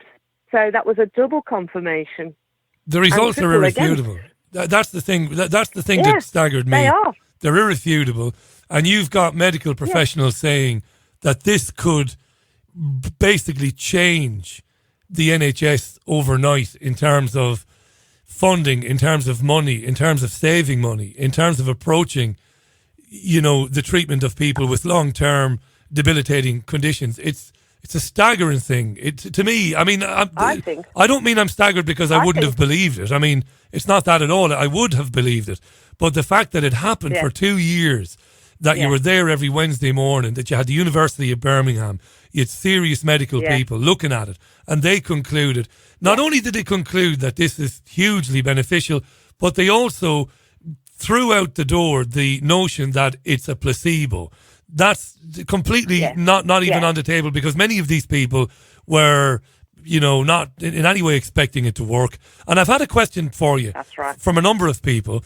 One of the questions is, when we say spiritual healing, does that mean that there are prayers involved or some acknowledgement of the divine? It doesn't. No. That's what I thought. I think there would be acknowledgement that there's something greater than us happening somewhere. But all religions and none are reflected in the membership of the Healing Trust. It's not a religious organisation at all. Nothing at all to do with any religion. But the people I know Jews and Christians and Islamic and Hindu. Oh, no, actually, I said Islamic and I'm not too sure on that one. But definitely Hindu and Buddhist and anything you can think of, really. And people who don't believe in any religion and get cross about it are healers as well. And everybody is a healer. No matter what they believe, they really are. Everybody is. If I can do this, anybody can do it. Now tell me this, Andy. That was, I mean, that's one of the fascinating things about your story, is that you didn't have any signs of having any ability before this. Couple of questions that are really important questions, obviously. So here you have this peer-reviewed clinical trial. It's as scientific as it gets. It states unequivocally this works. It does work, right? Yeah. And it could be huge. So the obvious thing is, why wasn't it huge? What happened afterwards? Because go on. There was a newspaper. There was a newspaper, Mail on Sunday actually, that did a horrible article in the newspaper, because one of the people who was approached for being involved in the trial was aghast that money would be wasted on this, and that healing would be happening in a hospital, spiritual healing would be happening in a hospital. And so she took it to the newspapers and they did an awful article. And so when it came to fruition and now the results were out, I went to the same newspaper and they wouldn't print anything. Imagine. So actually the main man, what do you call that? The main editor, the editor, he was happy. But the people who did the health pages, they said no. And so then I went to the actual reporter who did this explosive item. A hit piece, we call it. He couldn't get me off the phone quick enough. And so, no, I've had nothing. But thank goodness for Peter Ebdon. He did the world champion snooker player who mentioned it on Radio 5 Live. He did, yeah. Because as a result of him doing that, his controversial views were mentioned in the Sunday Times and the Telegraph, and they did mention my book as well, so that was good. And, I have to also tell you that I was invited a few years ago by the All-Party Parliamentary Committee for Integrated Health to give a presentation of these results in the Houses of Parliament. Yeah. So that was hopeful of developments, but I've heard nothing since. See, this is the thing, you see, because I can understand why the media did a hit piece on the trial. That's what the Daily Mail does. That's what the tabloids do. What I can't understand is why the results didn't send shockwaves up and down the corridors of the National Health Service itself. Why weren't doctors? I know. Why didn't they say, listen, this is great. Why aren't we doing more of this? You know? I don't know. I cannot understand it. And I do say in my book that this could be helpful. I mean, it's taxpayers who pay for the NHS. All of it is taxpayers' money. And so it would benefit taxpayers and the NHS. But most importantly, those people who are suffering. We can all benefit from healing. No, nobody is in a perfect shape. All of us have got issues of some sort, and all of us can benefit from healing. And it's why aren't we making more of it? I don't understand. I don't know the answer to that now, Sandy. I would, if I was offered the opportunity to hazard a guess, I would imagine, and you don't have to be Albert Einstein, you don't have to be the smartest man or woman in the world to know there are very powerful lobby groups that sell medicines for everything. They're inventing medicines every other day of the week, and they don't need to hear this. You know, if you're big pharmaceutical companies, you don't need to hear of wonderful women and men whom are doing things like healing people, spiritually healing people. Well, there's no money in that for them. None. No, I know, because this is one big issue. And but I think pharmaceuticals are great. I would go straight to the cupboard for painkillers myself, but I think have the two together. And that's what this trial was about, because these people continued with their conventional health care. Many of them had been suffering for years. Since diagnosis, the minimum that anybody on this trial had been diagnosed was 1.5 years. And when people have conditions like these, they don't go to the doctor straight away. Yeah. They suffer in silence for ages, see what they can do on their own. It's too embarrassing. And so eventually they do go to the doctor, then they get sent to a consultant. So it's a long while before they're even diagnosed. And one of the people on it, I think the longest anybody had been diagnosed was 10.5 years. I think you probably... Have you read my book now? Did you see the story of the guy with ulcerative colitis who doesn't have it anymore? Who doesn't have it anymore, totally completely gone. Yeah. Totally not present in his body. Yeah. And he had 5 sessions on the trial with me. There were 3 different healers giving healing on the trial, and there were backup healers for if any of us couldn't make our sessions. And there's one particular guy there, he had all 5 sessions with me, and after the whole trial had finished, by chance, he had another 5 with me, just whenever he went to see Dr. Singh. And he came to a certain age where he was, he had things in the post to check the colon, and something occurred that was unusual. So he was feeling much better. He knew that he was feeling better, but he went for the tests, and through that test, they realised that there wasn't anything actually the matter. And they said, by the way, there's no sign of ulcerative colitis in here. So you mustn't have ever had it, they thought. Nonsense. But he definitely did. He definitely did have it. Because it's something you expect to live with forever, because there isn't anything that cures. That's what they still say to this day. Let me ask you this. I've been dying to ask you this for the last 40 minutes. Have you started to see colours, and have you had the tingling in your hands? Did that ever? Yes. Of course. I don't generally see colours or have. I do have sometimes images, but it's never anything that divulges any personal information of the person. I never need to know anything but their name and their phone is for whatever details I need for insurance purposes. I don't need to know anything at all about them, and that suits me fine. I don't need them to go through their pain to tell me their painful story. I don't need to be bogged down with that. I just do the healing. That's all we're there trained to do, is to deliver the healing energy. And it knows better than me. I just do the healing process and wait and see what happens. Do you know what? And luckily... Pardon? No, I was just going to say, speaking of that, I love when you went to a nursing conference and you met a load of nurses that were curious enough to say, all right, Sandy, I'll have a session. And the comments from the nurses after having a session with you, well, they're just remarkable. They make remarkable reading, you know. Isn't it? Absolutely Isn't it? amazing. And they were all sceptical, every one of them, and there's hundreds of them.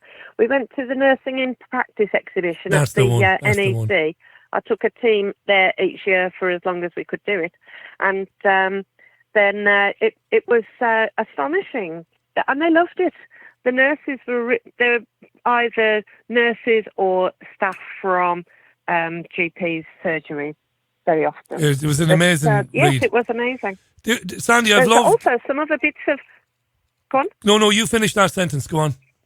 Okay, I wanted to tell you as well that there's a filmmaker, British filmmaker called Dina Barnett, who's filmed everything she needs to film for completing a film about spiritual healing called Spiritual Healing, A New Frontier in Medicine.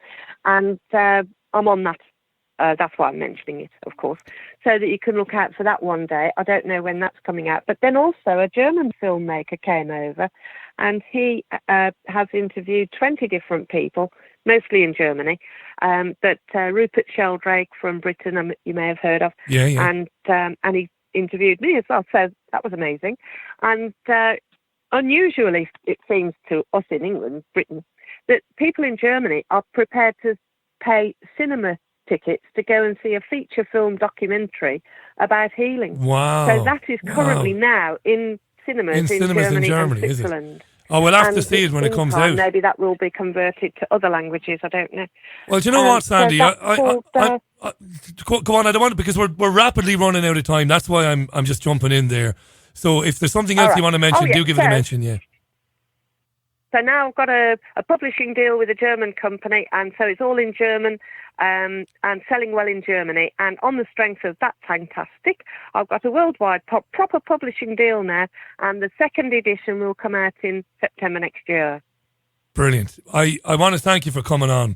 Folks, you've actually been listening to a lady called Sandy Edwards. You've actually been listening to somebody who took part in a clinical trial backed by the National Lottery, run by university academics and doctors, that concluded after 2 years that spiritual healing is real, it works, and it could do extraordinary things for people if it was embraced by the government and the NHS. The book, and I insist that you go online and find it, is Healing in a Hospital by Sandy Edwards.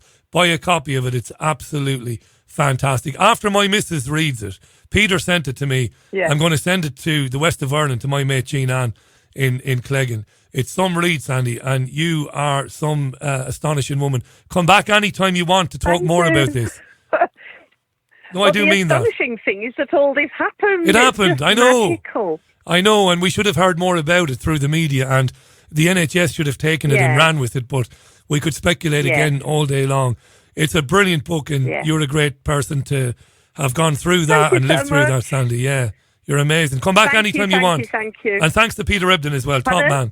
And thanks to Peter Ebden as well, top bloke. That was lovely of him.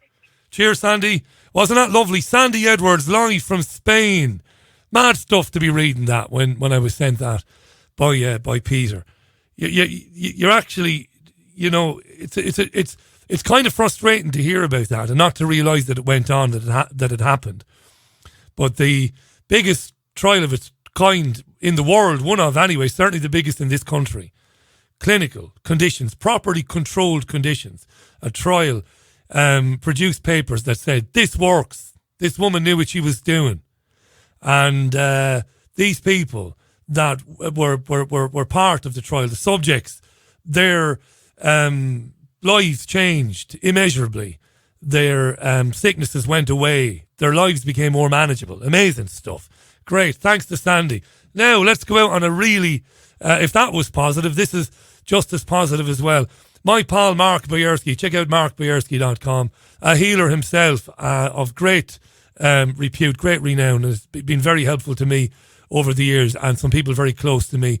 Mark put together a collection of healing objects, of crystals, important to him, a box, really. I said artifacts like an idiot the other day, they're not artifacts, but a lovely collection. And he said, Richie, when people send a few bob to the programme, when they support it, they don't donate because this isn't a charity. I work 80 hours a week. There's no charity here.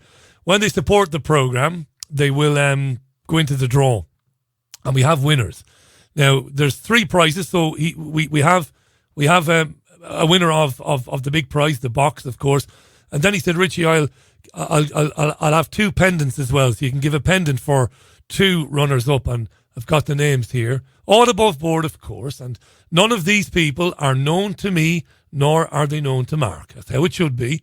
And the winner of the overall, the big collection of crystals and healing objects is Joanne Martin in Leicester. Well done, Joanne. I've got Joanne's details. I sent them to Mark. I've got her address.